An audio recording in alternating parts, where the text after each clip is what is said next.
Good morning, everyone. Happy Monday and welcome to the Rangers Review morning briefing for Monday, the 18th of December, the day after Rangers' glorious League Cup final triumph at Hampden before. Joshua joins me this morning as we discuss the big talking points from said game and what it could mean going forward. How are we doing, Joshua? Yeah, good game to look back on. Haven't watched it all back yet, but a day I think long overdue for members of that squad. I'm sure for a lot of supporters that were there as well. So looking forward to reliving it with you this morning. Yeah, absolutely. If you want to get your points across, folks, we'll get to as many of them as we possibly can. I'd imagine there may be a few sore heads this morning after yesterday's success, the League Cup trophy finally making its way back to the Ibrox trophy room after a long time. 2011, the last time Rangers won that trophy. So great to see, and let's hope it's the first of many. Before we talk all things Rangers, folks, a nice wee comment that's came in here, Joshua. Thanks, Joshua, for having a chat with James and Mascot at half-time. It was better than meeting Cantwell, apparently. Explain, what's this all about? I don't know if I believe that, but about meeting Cantwell. But James as a mascot is a difficult time, young James, and great to meet him. Talk about Rangers at halftime. He had some good insight after watching a difficult first half. So great to meet James and his dad, and yeah, just fantastic to see that he had such a good day out after a really difficult year. So yeah, I know I speak on my behalf and your behalf, Derek, and we pass on our best to both of them, and yeah, hopefully gets to have that mascot experience again, because I know that he absolutely really enjoyed it and got to enjoy the second half as well. So great to meet them both, and yes, thanks from me as well. But not sure it's all about the Cantwell comparison. Certainly cannot play football like him, as anyone who's played with me will testify. You can maybe do TikTok dances like him, but that's maybe for another day. I think that's more you. I think that's more your back. Yeah, perhaps. If you want to see that, folks, let us know. You must have been busy at halftime, because Nicky has got in touch. Met Joshua at halftime yesterday and had a good chat. Glad things improved second half, and a lot of what we spoke about regarding Cantwell and Dessers happened, top man. Yeah. And Nicky called it, because we're both.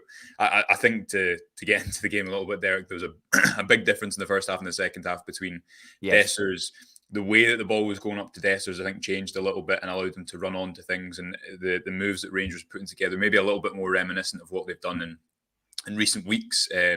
Thinking of the goal at Betis and the goal at Hearts, and the first goal at St Mirren, where it's Dessers running up the line as opposed to trying to hold the ball with a man at his back, which I don't think is one of his qualities at all. And then Cantwell, and Dessers obviously could have scored that goal, and then Cantwell, I think, he just got hold of the ball more. Derek, Rangers didn't have any creative profiles, I thought, on the ball before half-time, and Cantwell managed to create a good few opportunities before he went off. So yeah, great to meet Nicky too, and I think he called it more than me. Yeah, Denzel says, well done, Josh. You're a good lad. So there you go. Thank you for your kind words, Denzel. Right, let's talk about the game then, Joshua.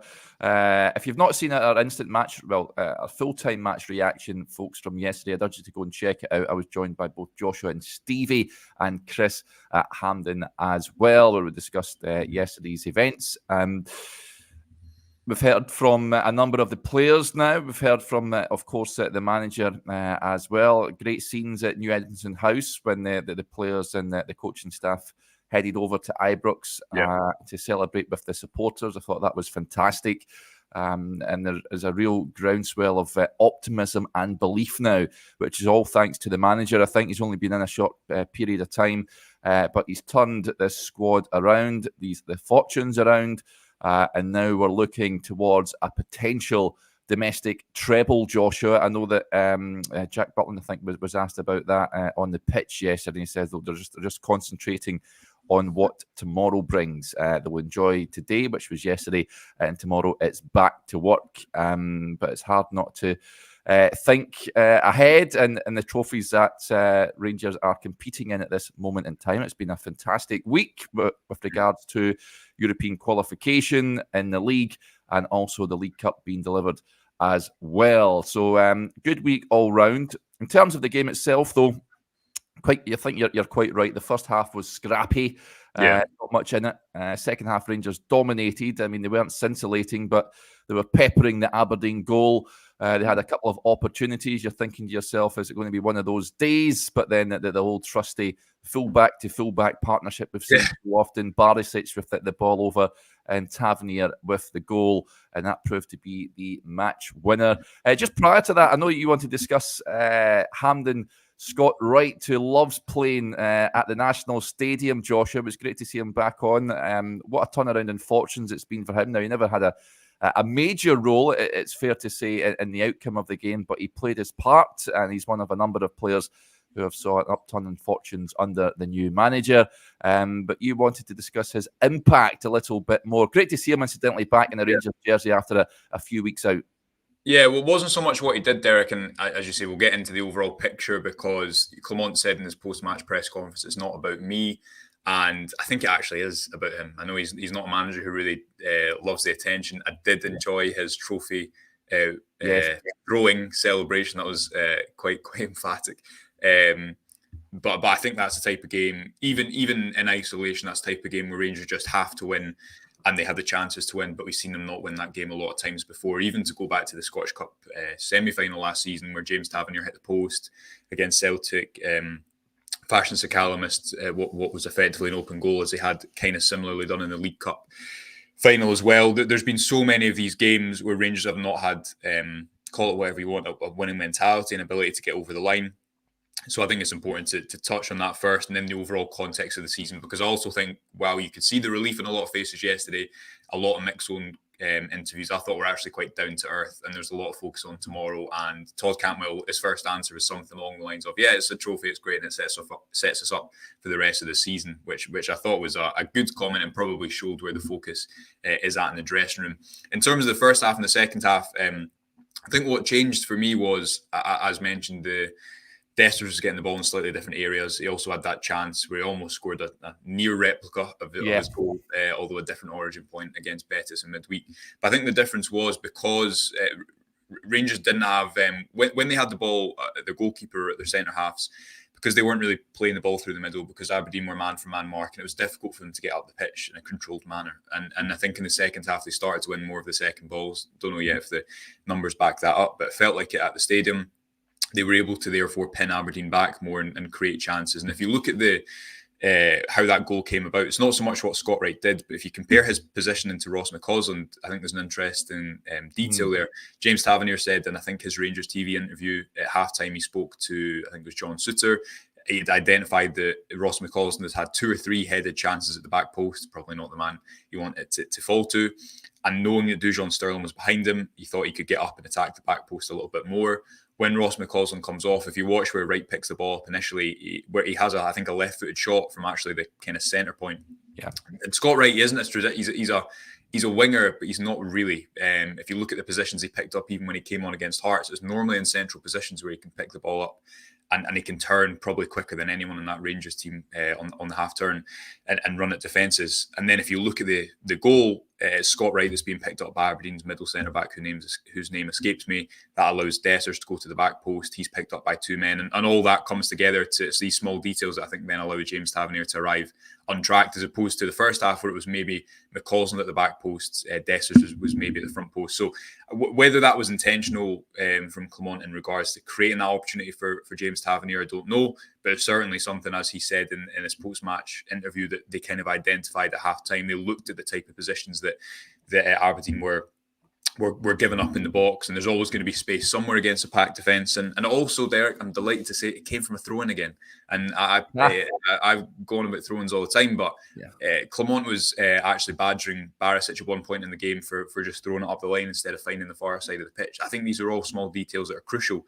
As materialised yesterday, it's Barisic doing really well to create a chance himself from a throw-in and get the ball to the back post. So Rangers scored on the back of a throw-in in midweek. They score again on the back of a throw-in to win yesterday's League Cup final. So I feel vindicated in my complaining that they've been simply throwing up the line for far too long. And again, I think those are the small details in modern football that I think really matter, and so came to pass yesterday. Yeah, let's get to a few of the comments that are coming in. I love this. Blue Nose John says, I've hardly drank in months, but yesterday I had a Ramazzotti, a single malt, and a German beer. I'm not too sure what a Ramazzotti is. Do you know, Joshua? No, I'm not. It sounds Italian, so that's all.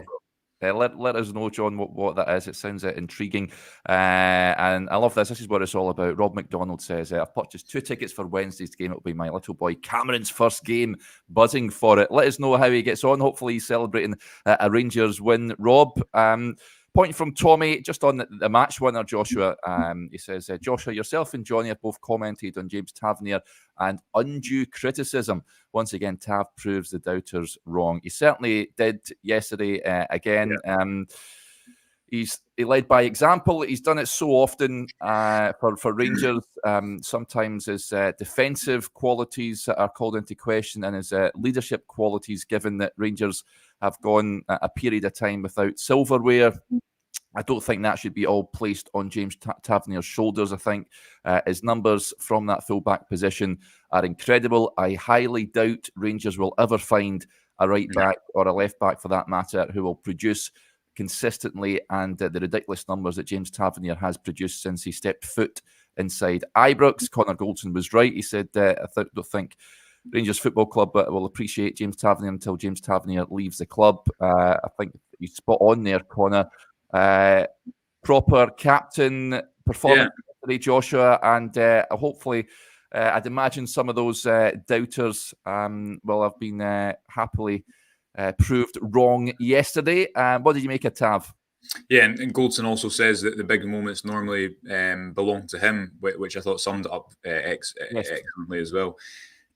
What Tavernier, I think, spoke, can't remember if it was his press conference or his paper press conference, but he spoke in midweek about leading by example and effectively saying, look, if I shout at people to do stuff and I'm not doing it myself, how does that work? And I think that sums him up. How many big moments has he had? Again, you look back to games like last season's Scottish Cup semi-final, where he probably would have had a lot of criticism because he was the Rangers captain when Rangers were lost against Celtic. But I think so often he's been the byproduct of other teammates that he's had to carry in different moments. He's never been one to not turn up in big moments. I mean, his ability to perform under pressure is quite incredible by now, and delighted that he gets that third trophy. And I think you have to look as well, Derek. Imagine that the number of moments he's going to have when he retires. Yes, he should have had more trophies up to this point, and he'll hope that going forward, not least this season, but under Philippe Clement, he can add silverware to what he's already achieved at Ibrox, even if especially the league title that he's achieved so far is more memorable than most. But you look at the number of moments he's going to have, especially in that European run, but also dotted right throughout kind of league campaigns as well. So I thought it summed him up perfectly. He's a captain who leads by example, and that is much more difficult to do than shouting at people and being seen to lead by example. And it was one of those games where you thought, who's going to score? Because there wasn't great chances. Rangers obviously still don't have a striker who, you know, Danilo's not played many games, but maybe don't have a striker who you think he'll just get one goal and it'll be fine. It'll get them through the game. They don't really have a goal-scoring midfielder. Dujon Sterling had a couple of dangerous efforts, or one dangerous effort from the edge of the box. Set pieces I didn't think Rangers looked great at yesterday. I thought the outswingers, it wasn't a great day for the outswinger brigade. But you always know that James Tavernier will probably get a moment again, and go back to that Scottish Cup semi-final last season where he hits the post.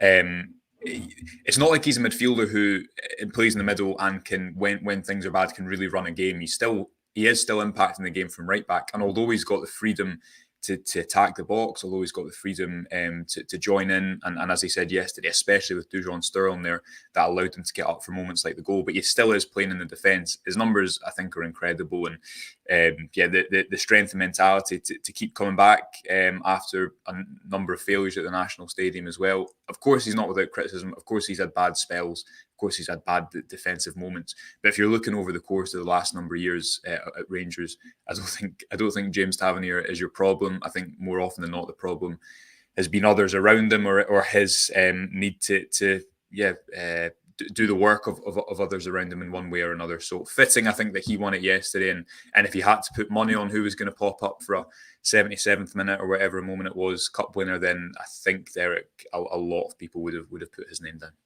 Yeah, on Rangers TV afterwards, Tavernier was asked about that his goal and being a special moment. He says, obviously at halftime I said to Suits, I've seen Ross get to the back post a couple of times and there is a real opportunity to get in there. Second half with Duge in midfield, I could rely on him to sit a bit. I saw Bonner hit the byline and it wasn't the greatest of touches, but I thought to get on the end of it and it went into the back of the net. So delighted. So some finish there, wasn't it? Because it was actually a bit of it wasn't a bicycle kick, but he kind of had to fall as he hit it because the touch wasn't great.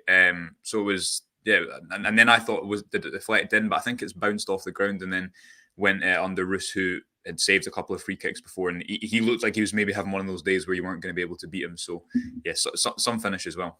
Yeah, 115 goals now, I think it is, in Rangers colours, if I'm not mistaken, which is quite incredible.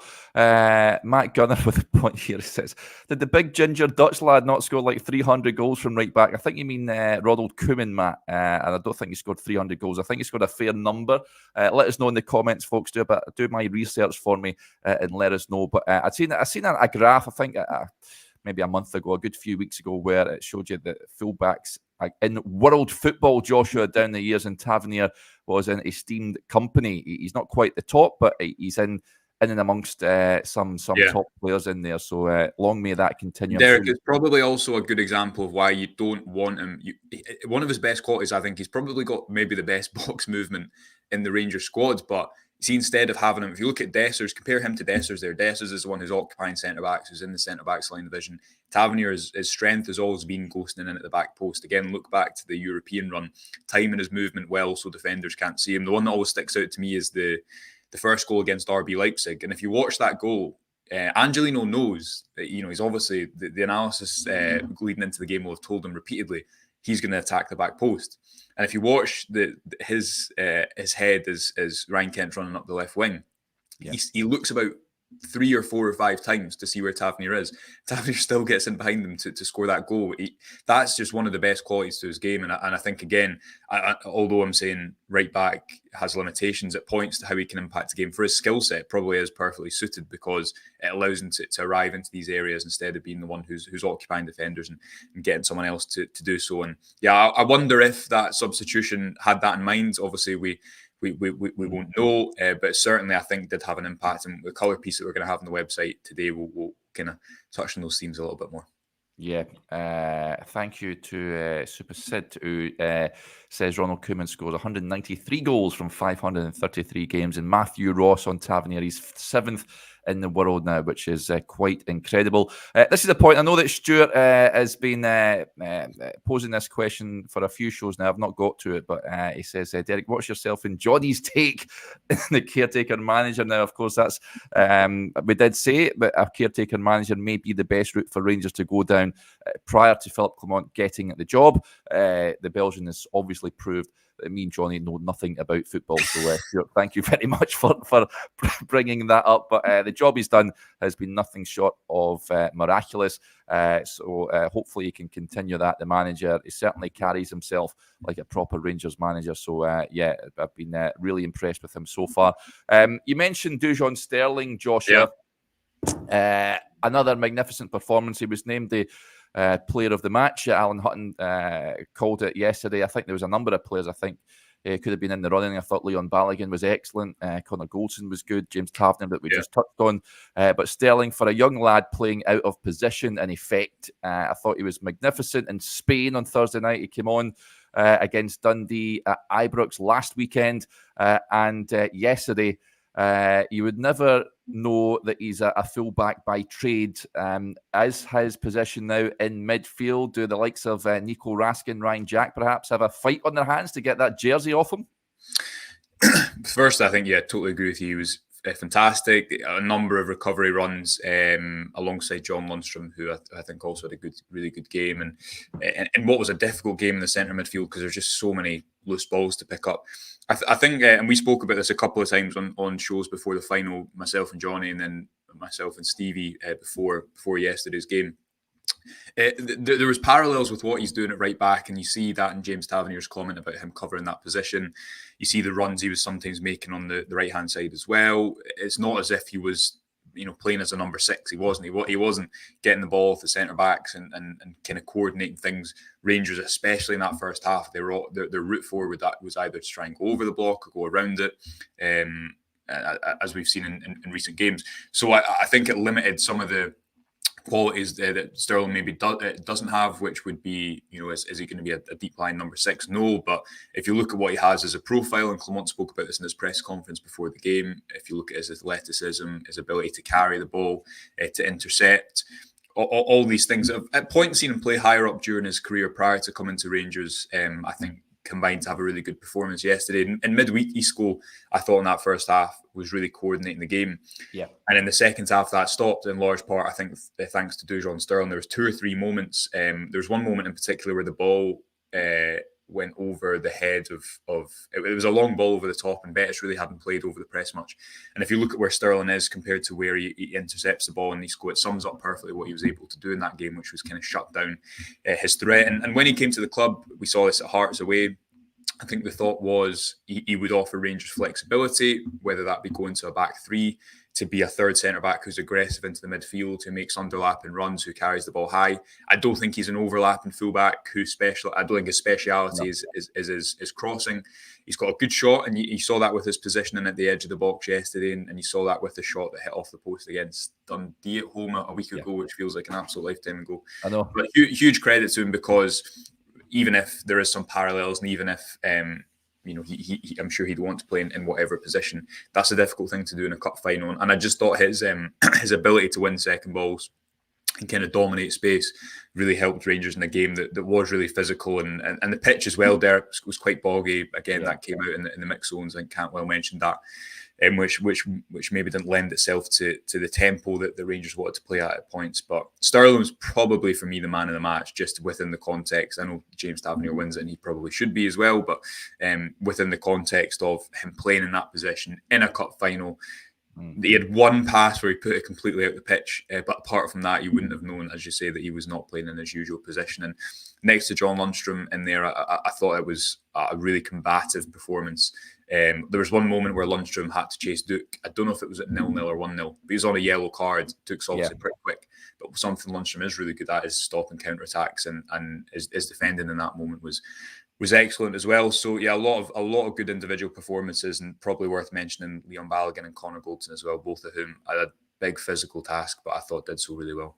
Yeah, we'll touch on them in more detail shortly. Or just on Lundstrom, incidentally, when he was booked, I was concerned because he was firing himself into tackles throughout the game, but he did magnificently well to stay on that yellow and stay on the right side of the law. Just on Sterling, Matthew Ross says Sterling was a monster in the middle. Reminds me of a young Yaya Toure. If he can be half the player Yaya was, and Rangers have won a watch. It reminds me a bit.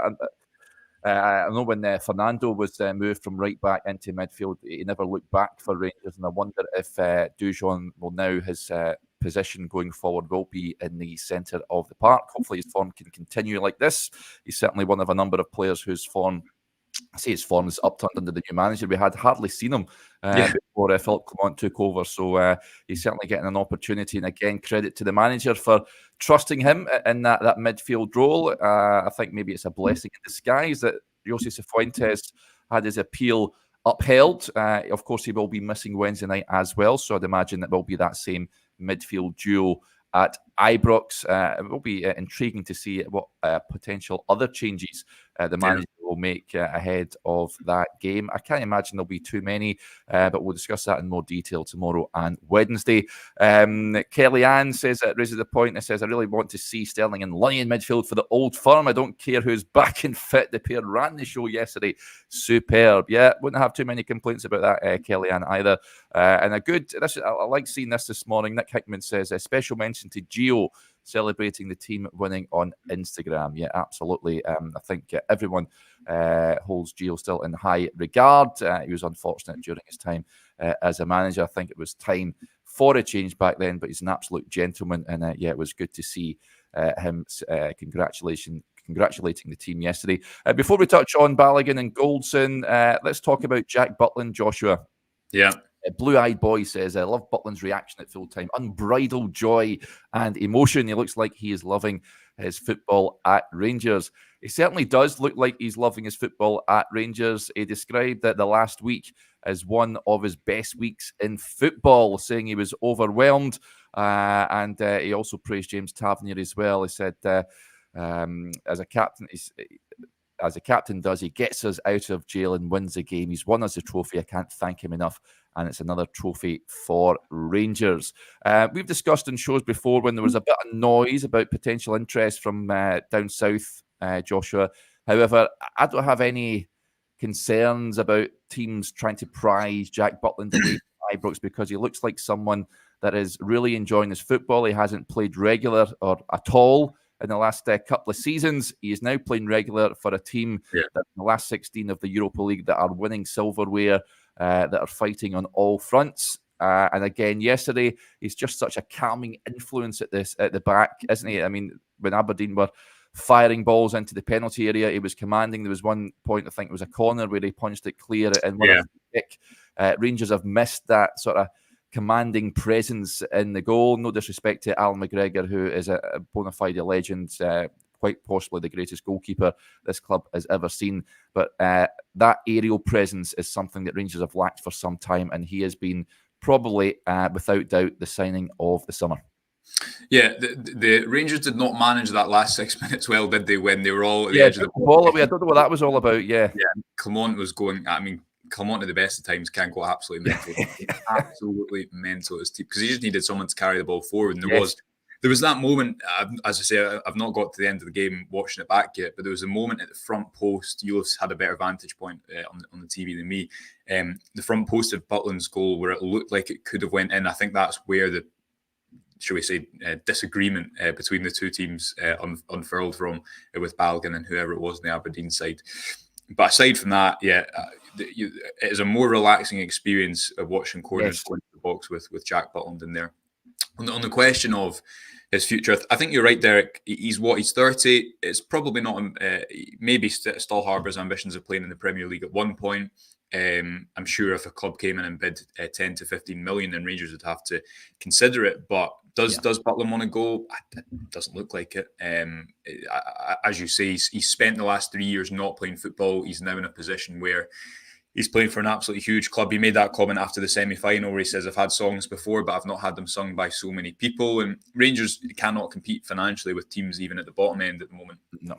Of the English Premiership, such as the financial gulf. But what they can compete with is the size of the club, and that matters hugely for players as well, especially someone like Butland, who has, as you say, been down south for a lot of his career. He's done the go and sit on the bench at Man United, which I think was his club growing up.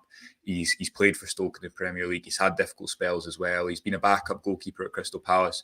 We did a piece in the summer with one of his I think it was, I can't remember who it was, so I'll go and find the name, but someone who'd played with him at Crystal Palace, who then went to play at St Johnstone. And what he spoke about was, I've never seen a better trainer than him. I've never seen a better leader than him. And this was all while Butland wasn't first choice. So that probably tells you quite a lot about his character as well. I think he's someone who's really enjoying it, has come up here for a reason. I don't see any reasons to suggest that he won't want to be here long term. He's 30. Goalkeepers can have long careers. Maybe still wants to have one last shot at the Premier League because he probably feels he could have played at a higher level. But at the moment, I think he looks like someone who's really bought in and is enjoying the fact that he's absolutely adored by the Rangers fans. And he's actually, I can't think of a single mistake he's made, and it's almost Christmas time. He's been, exactly. He's been fantastic, and especially late in games when you need a goalkeeper to kind of dominate the area like that, he does so. So we're going to have I think next week potentially a piece that focuses in on the numbers around his starter Rangers and some of the details around his performances, because we've not done that yet, and I certainly think it warrants a bit more attention, because he totally agree with you. Undoubtedly, he's been Rangers signing of the summer so far, and I think at the moment you'd have to say he's here to stay for quite a while and try and have more days like he did yesterday. Yeah, a few comments coming in about potential international call-ups. Andrew Webster said, if Ramsdale dropped, Jack should be in the England squad for the Euros. Totally agree. England have got some top goalkeepers, incidentally, but you're not telling me that Jack Butland doesn't deserve to be part of that England squad. He has been before, and I'm sure Gareth will be well aware of what he's doing at Rangers as well. It would be great to see him part of that England Euro squad in the summer. Love this from Ross Nielsen. He says, got a photo with moles outside the ground. Was sat just in front of Barry Ferguson, Jig, Stuart McCall, Craig Moore, Big Marv, Gordon Dury and Neil McCann. Then watch Rangers lift the League Cup. Great day all around. If Carlsberg did days, Ross, that sounds absolutely fantastic. And I'm sure all those in front of you were jumping up and down when James Tavernier netted that winner. Just on Goldson and Balogun then, Joshua. Balogun coming back into the starting lineup yesterday to partner Connor. I think it was highly expected that would be the case, given that he's unavailable for the European squad. He will be part of the European squad going forward, incidentally, you'd imagine, unless he suffers any injury. However, again, another Balogun, especially for me, has been terrific. No one could see his him coming into the side at Dens Park all those weeks ago in one of Philip Clement's first games as Rangers manager. But since then, he's never really looked back. Him and Goldson looked settled at the heart of the Rangers defence. I think Goldson maybe looks more comfortable with Leon beside him. And I know he isn't a naturally left-footed player, Joshua, but Balogun, for me, that backline partnership is the way to go going forward. No disrespect to John Souttar or Ben Davis, but for me, the Balogun-Goldson partnership is the number one partnership for Rangers at this moment in time. Who would have saw that coming when he re-signed in the summer? Yeah, not me, because he was probably brought in as cover. I think that Davies has had some good performances in Europe, but yesterday I don't think is a game that's made for him with the amount of physical duels that are in there. There's not much. I think he's good at reading the game, and obviously he's passing and playing on the ground. And yesterday was not a game that really, for a lot of it, any of those three attributes applied to. I think the question always was with Balogun. You cast your mind back to the Viaplay Cup semi-final in 2021, end of 2021. Yeah, the Hibs game, and obviously he had a nightmare in that game. But it was maybe when he'd played a lot of games in quick succession, and that showed, I think, in his performance, in the way that he was turned too easily in that game. But coming back to the club, I don't think there's many people. I think there's probably a lot of consensus that Rangers still need to invest in that area in the defence, because they haven't done so financially in quite a while. Ridvan Yilmaz, obviously, to date hasn't worked out. But aside from that, there's not been big money really spent. Apart from Ben Davies, and again, he's not someone who's played every single game. It's been more rotation in that left centre-back slot. But Balogun has solidified his place. I think he has, 5 or 6 clean sheets in the league under Clement already. Obviously, the Dundee one, it doesn't count. Weren't able to get a clean sheet in that game. But that aside, he's been really solid next to Connor Goldson. He allows you to be aggressive, dominates his duels, doesn't give you an aerial weakness in the back line whatsoever. Has been unfortunate to not score from a couple of set pieces. I think you need to keep rotating him and keep him fresh, because if he needed that a couple of years ago, then he'll need it now. I wouldn't expect him to play every single game. We probably wouldn't expect him to play on Wednesday night. In all honesty, I think he might be kept for the Motherwell game and then rotated out again at home, and then played in the Old Firm game as well. But again, there's a certain assurance, I think, with the defence at the moment, which is obviously the best in the league, that hasn't been there for quite a while. And Clement's quite clearly picked out his favourite in that position, hasn't he? And Balogun, I think, deserves the praise. We should also mention Sima, because I know he didn't score yesterday, but that tackle, the one that's going around social media, when Barisic is beaten by Duke in the 87th minute, is maybe not 87th, around that time, is so impressive when you're a winger and you're a forward and you've ran the whole game as he did. I know he's got 14 goals and he's scored a lot consistently, and that's rightly the focus. But I think so much of Rangers' game at the moment is based around his ability to do so many things, to double up as a winger. To run beyond. Even when he's getting passes in the first half, so often he's receiving in difficult positions with his back to goal. But his work rate's incredible. His ability to get the ball when he shouldn't get it. He's been such an important player for Rangers on that left-hand side. And as we said yesterday after the game, keeping him will be really difficult, but I don't think there's any question that if Rangers were able to, they'd want to keep him at Ibrox beyond his loan deal expiring in the summer. Yep, Blue Eyed Boy says, is Balogun back for the European games? Rangers will be able to submit a new squad for those games, buddy, so I'd imagine that Balogun will be part of that pool. And just incidentally, if you haven't seen it already, Balogun huddling Rid van Yilmaz in the celebrations yesterday. Well worth a watch. Super stuff. He had a chance, incidentally, that second half. The cutback. Who was it from again? Was it Cantwell? Cantwell, and that was just when Cantwell started to. I thought in the first half he was quite quiet, but he started to get on the ball more and really grab hold of it. I think he was one of Rangers' best performers yesterday, Derek, and so a really good chance, but it just fell. Balogun had a chance like that. No, there was the Aberdeen game away from home, but there was another moment where he's had a really good chance. I can't remember when. Someone might have been the Hearts game at home. Someone can let us know, folks, in the comments, but just fell to the wrong person. But Cantwell, I do think he started to grab hold of the game after halftime. Derek created that chance, created one for Ross McCausland at the back post. There was one other as well, which escapes me. So yeah, he played a big part as well, I think, in kind of changing the momentum for Rangers, because it did feel quite different between the first half and the second half sat at Hampden. Yeah, just incidentally on Todd Cantwell, he was speaking afterwards, and I liked it. He was asked, your first trophy, what does that mean? A lot. It's no secret. That's why I came. Jack and I have had long conversations about it. What will be remembered for when we leave? Not our songs, but what we win.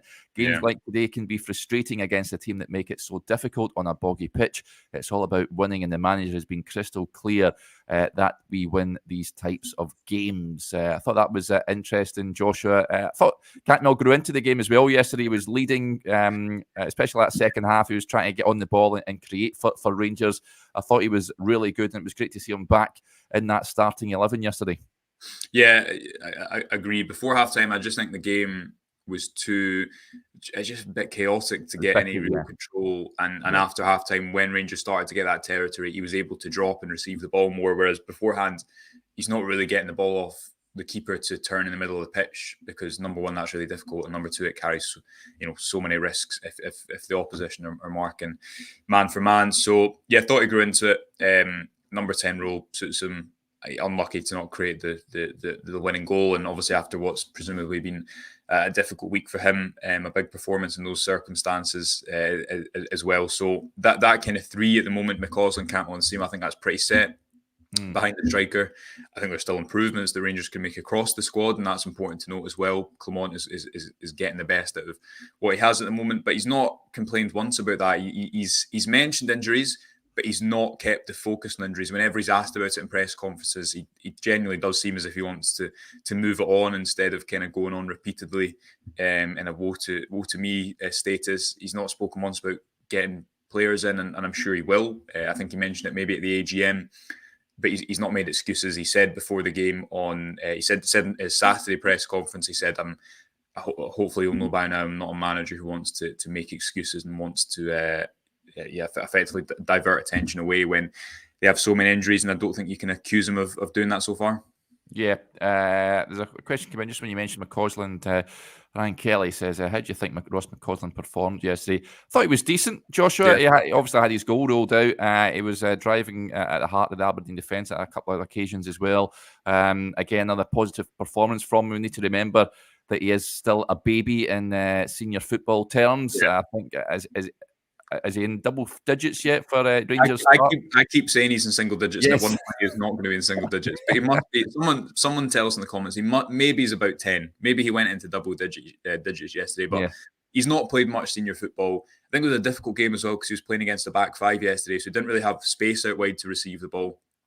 A few good moments when he drifted in field. A couple of chances at the back post, as we spoke about earlier in relation to James Tavernier, then getting on the end of one. And in the second half, he had that one-on-one moment, or maybe not quite a one-on-one moment, but he went through in the goalkeeper. And I think that comment sums it up as well. It's a difficult game for a winger to play in because of the conditions. So you wouldn't know that it was as whether it's single digits or double digits. You wouldn't know it as still one of his first appearances for Rangers, and his last couple of months, again, probably indicative of the change in moods. If you'd said to us, Derek, after that Aberdeen game at home, that Rangers would win the League Cup and they'd be in a really good league position and they'd have topped the Europa League group, and it would be with a midfield of McCausland on the right, who hadn't started by that point, Dujon Sterling in the midfield, no Danilo in the squad, no Lawrence, no Raskin, no Jack for the cup final either, then I think it would have been pretty surprised. So Clement definitely getting the best out of the players that he's worked with so far, and he's done so, I think, in his 13 of his 14 games, he's played quite a similar shape. There's been a consistency there that I think has been really important over this busy spell. There's definitely, if you look at a game like yesterday, definitely areas for Rangers to improve in how they get the ball forward and how they play through pressure. But at the moment, I think you've got to say he's done an absolutely exceptional job 14 games in to be unbeaten and to be in the position that he is in all competitions. Yeah, absolutely. Ian Dill gets in touch. Morning, Ian. He says, Derek, please give a shout out for Harrogate Loyal. The club was bouncing yesterday. I bet it was. So yeah, big up to the Harrogate Loyal and to all the Bears around the world, of course, that were tuning into the game yesterday. It's as I mentioned at the top of the show, it could be a very pivotal week. We discussed this as well in the full-time reaction video yesterday. Things not going to plan across the city in terms of league. It's imperative Rangers sober up for a start, Joshua, which I imagine they will do today, and then focus on Wednesday night, which is a huge game under a new manager, Craig Levein. He'll be looking to park 2 buses, I'd imagine, and make life difficult for Rangers. And it's up to Philip Clement to find solutions and solve the puzzle and get by them. I don't expect it to be the prettiest, but it's all about results at this point in time, isn't it? Yeah, it is, and obviously you can't impact what happens elsewhere in a league. Rangers can only control their matches, and obviously it's a huge game on Wednesday. Huge game then on the 27th before heading to Parkhead as well. I just think that Derek, I just think Rangers have not been reliable enough to take advantage of Celtic if they have slipped up at different points in the last couple of seasons, and you can't rely on them losing games, but you can be. That's a fine. You can be in a position to, you can be in a position to take advantage of these moments when they do occur. Yeah, I don't think Rangers have been like that for at least the last couple of seasons. So I still think it's only 14 games. You need to see over a sustained period, especially into the new year as well. Huge 4 games coming up, because you're right, Wednesday night will be difficult. Rangers will still be favourites. Rangers should still go and win that game. But St Johnstone are in decent form.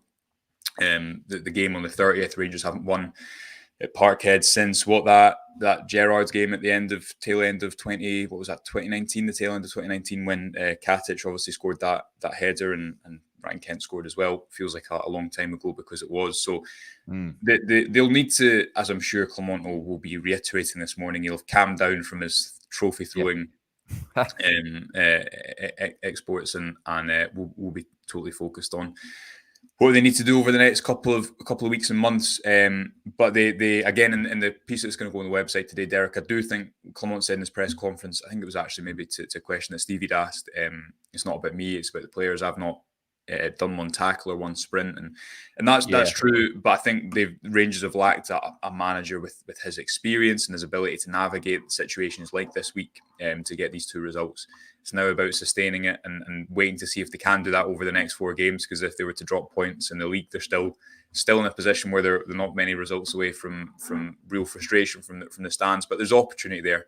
All they can ask for is opportunity, and let's see what they can go and do over the next few games heading into the winter break in early January. Yeah, they've certainly got the momentum behind them. Let's hope they can continue that on Wednesday night. Right, folks, I think we'll wrap up there. Huge thanks to Joshua, as ever, and to everyone for interacting with what is a bumper show this morning, quite rightly so. As you said, Joshua, there's lots coming your way on the website. There's loads of reaction there already to keep you entertained. And there's also, as I mentioned, on the YouTube channel, you can watch our reactions at full time over there. And you can also find out what the manager had to say. There's interviews as well in the mix zone with a number of the key players from yesterday. Cyril Dessers, Todd Cantwell there as well. So go and check them out, folks. Right, that'll do us. We'll speak to you again tomorrow. Until then, enjoy the rest of your Monday. Bye for now.